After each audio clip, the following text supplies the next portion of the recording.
behind that brilliant call and so many others. It is Kevin Harlan. Good afternoon, sir. Hi, guys. How you doing? Good to be on with you. I'm hungry just listening to that clip you just played right there. Some chicken would taste pretty good right about now. Did we ever find out the rationale behind why someone would dare throw a chicken wing onto the court? No, I don't know. I mean, the team looked bad. The Kings did that night. And, unfortunately, the wing, the food, whatever it was thrown pretty close to Zion Williamson, and he struggled with his weight. I honest to God don't think that in our truck, and we didn't, of course, mention it, but it was thrown in his direction for whatever it's worth. And I think it was just kind of the look on his face that was more important than saying, "Oh, they were throwing at him." I don't think they were throwing at him. I think they were just throwing stuff on the floor because they were ticked off at their team's performance. And I would never want the narrative getting out there that it was something calculated, that when food was out there, whatever, it would have been a Twinkie or a chicken wing, that it was because of Zion, who, by the way, is in great shape, looks terrific, and is going to bulldoze his way as long as that team stays alive into these playoffs. He's playing at a very high level and has had a spectacular season. That is wonderful to hear, unless the Mavericks have to meet him at some point. Then, in case the Mavericks have to meet him, that's exactly right. Now, I do have a question before we dive into the playoffs here about that specifically, because we then played your montage of amazing clips like that, where something weird has now entered the field or game of play, and you do just this phenomenal job of saying, you know what, I'm a play-by-play guy. I'm calling the action as I see it. Would you recommend to younger, aspiring guys in the play-by-play field to do that as well? Or are you like, I'm pretty comfortable where I am right now? The program directors understand. Well, I think they understand. You don't plan for it, certainly, right? I mean, it just stuff happens. And if you listen on that clip, it was in the flow of the game. It wasn't like I stepped back and caught my breath and thought, can I say something that's kind of outside the mark here?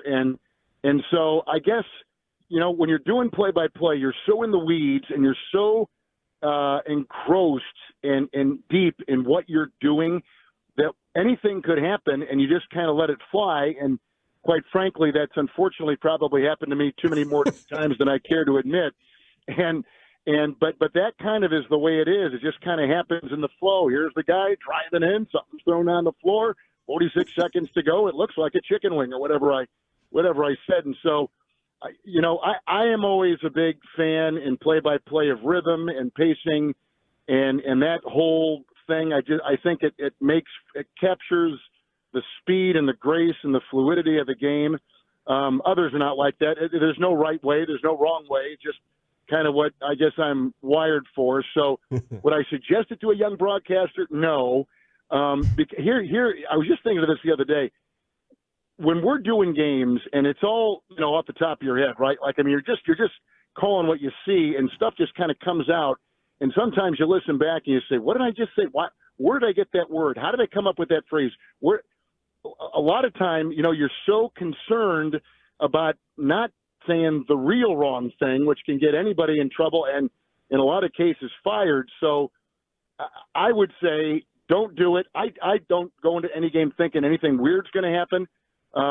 If I'm comfortable and relaxed and have my wits about me, then I may do something like I did the other night if it's kind of funny. But if it's not, I'd stay away from it and just make it all business. Stick right with the game and the call. And if somebody runs out there, make sure the cameras are directed another way, and you're not calling that or anything else that may be going on. So I guess no, I would not recommend it. So I'm going against the exact thing that I've done, and I guess I feel kind of guilty by saying that, but I guess that's the way that would be my advice. That is your market, and you've cornered that market. So good job. We always appreciate the clips. Well, I pray to God, quite frankly, that it never happens again. Nothing. I don't want anybody on the court, on the field. No food, no animals, nothing. I just want to stick with the game, and I'm much more comfortable with that, quite frankly. Now, playing starts tomorrow. The Mavericks don't start until Sunday. We're all pretty stoked about the Mavs around here, and I would argue they might be the third best team in the NBA right now. That might be too high for some, but what do you think about the Mavericks' fortunes heading into the playoffs? Love them. Love them. In fact, I hate to see a week off between games, quite frankly. They've got momentum. They're right in their sweet spot. They all fill a role, and they accept the role, and they know exactly who's got the ball, and they know exactly what they got to do when someone else has got the ball. Like, they are so aligned right now. With that midseason trade, it just brought everything. It's like a gear that had not been in its place, and when the trade was made and the dust settled and they got some games under their belt, it's like every gear fits snugly in its groove.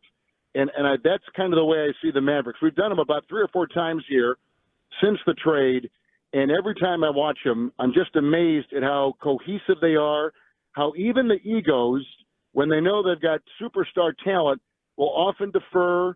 They know when it's their time. They know when to step back. They know when to step forward. The defense, of course, has been talked about and written about, and that probably is the headline. But I think really just the way everything has fit so well is the biggest, thing that I notice about them. And I agree. They may be the third best team in the entire NBA right now. And if I'm the Clippers thinking, whoa, that is not the team we want to face in the first round, I think this team is going to be sensational over the next month. I really do. I think they're going to be great.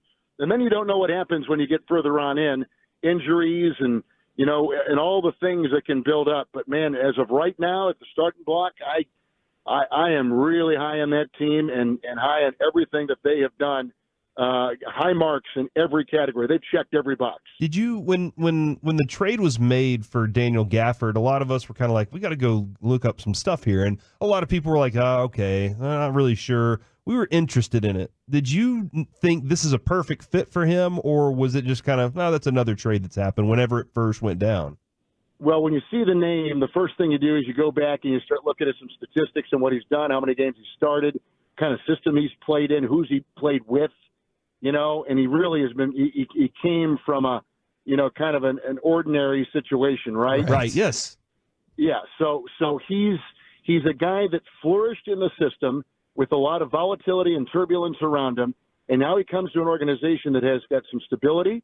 They've got a purpose. They've got superstars, which you've got to have in the playoffs, and know your role. And I think that he comes in, when you got, Doncic and Irving on that roster, and then you put Gafford or whoever else, Washington on that thing, you think, I know exactly what I'm supposed to do here. I know my role, and I've got to abide by it. And they do. And I think that's the wonderful thing about how they have, navigated this whole segment here is they have just fit so cleanly. Like, it's stunning to me how many trades are made, and you say, well, we'll get through these next 25 games. We'll get out of this season, and then we'll reinsert things next year. Right. And we'll make sure that we've got everything in place. But what this team did is in mid-stride, in a decent season with headline superstar marquee players, is they got these two guys who fit exactly what they need. And, of course, we know about Lively and what he's done and how he's developed. So, listen, I am all in on this team. Their bench is strong, and they're going to get healthy this week. That's the one benefit of not having to play right off the bat. But I do hate the routine being broken up, and hopefully they keep as much of it as possible as they go into this next week. Now, from an NBA perspective, I understand the logic, both TV and competitive-wise, of expanding out to the play-in tournament. But then when you look at this one in particular, LeBron, Zion, Curry, Butler, Embiid, I imagine the NBA as an entity, a corporation, has got to be pretty stoked about the teams that fell into this play-in tournament. No, you've hit a great point, and I think I want to go backwards here a little bit. People want stars. They want the star on the helmet. They want the star on the floor. And if they get a team with just a bunch of guys that they really don't know that much about, it's like, when they get a Caitlin Clark, when they get a Luka Doncic, when they get a Dak Prescott, it changes the whole view and clearly the numbers and the ratings. And this is just the Cowboys have multiple recognizable people. They got Jones. They got Prescott. You go right on down the line. And they're the Cowboys. But in the NBA and basketball, when Caitlin Clark did what she did, if that Iowa team just was good and they didn't have a Caitlin Clark, the ratings would have been but they had Caitlin Clark. And then on the LSU side, they had Reese and they had all those terrific ladies who play for the Tigers. So, there were identifiable stars. If you watched the Masters this past week, they could not get enough of Tiger Woods until he imploded on Sunday. Until then, every picture, every graphic, everything they were talking about was about Tiger Thursday, Friday, and a lot of Saturday, too. So people want to watch stars. And to your point, that's what the NBA has got. David Stern was big on this. And he loves the team concept, and he loves the rivalries.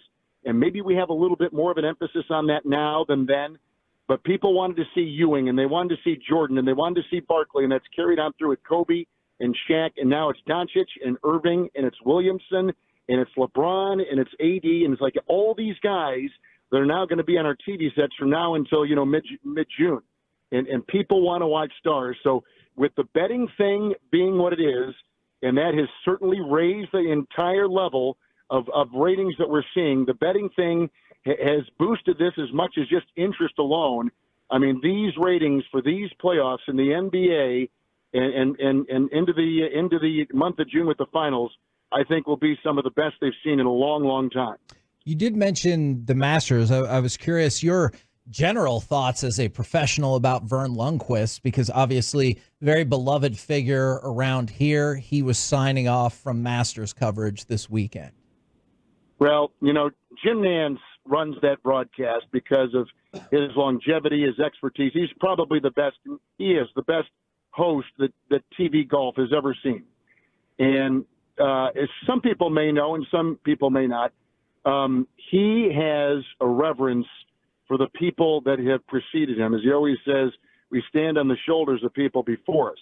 And so his reverence for the Ray Scotts and for Pat Summerall and for those kind of people is off the charts. Kurt Gowdy. I mean, we can go on and on.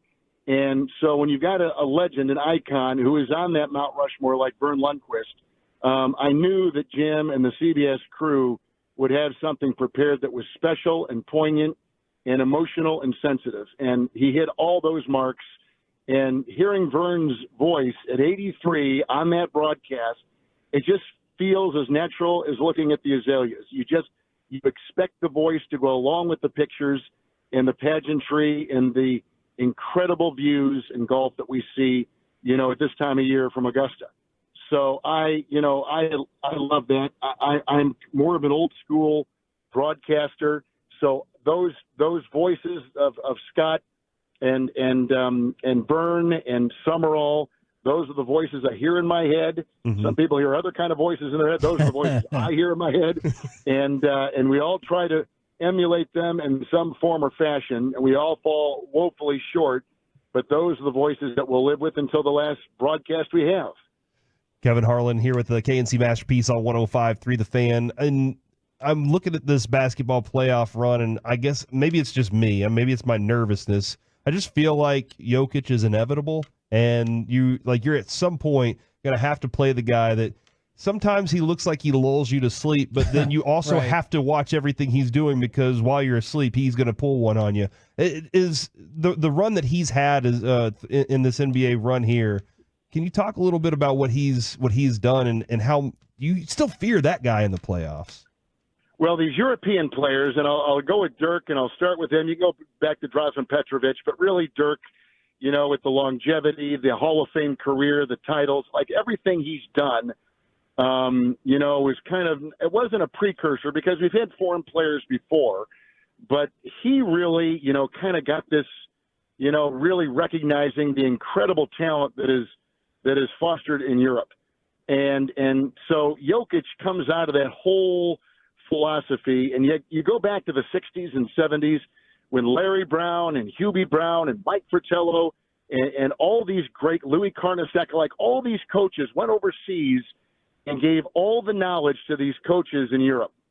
And by doing so, they planted the seeds of the right way to play the game with skill and grace, but know the fundamentals. So all these kids that come in have these fundamentals so like in place. And with that in mind, you get a guy like Jokic who is rewriting everything we know about that position. Yeah. Because he passes this way, he scores that way, his footwork, his vision, like all these things are just like off the charts. And that's what makes him like so unique. We've never seen the combination of what he's doing. And I'll be surprised, quite frankly, as a defending champion and with the numbers right where they've been in previous MVP seasons for him, if he doesn't win it again. He right now is the dominant player who is kind of an outlier, because there were some that were big and guarded the rim. There were some that could shoot the shots but couldn't defend. There were some that could do all those things but couldn't pass. He encompasses all these skills of the greatest players before him, the Jabbars, Abdul-Jabbar and Sabonis and Shaq. Like, he's got all these elements that make him so unique. So when I look at him, I think I'm watching like I was when I would watch Jordan and Dr. J and Dirk and Kobe and Shaq. Like, I'm watching a player that is so unique and so generational that, you know, appreciate literally every minute he's on the floor, and you get that great view, as we all do on TV or courtside, to watch what he does, because it really, in his form and fashion, has never happened before. Well, we appreciate every minute we've had you on today, so thank you very, very much, and looking forward to hearing you throughout the playoffs.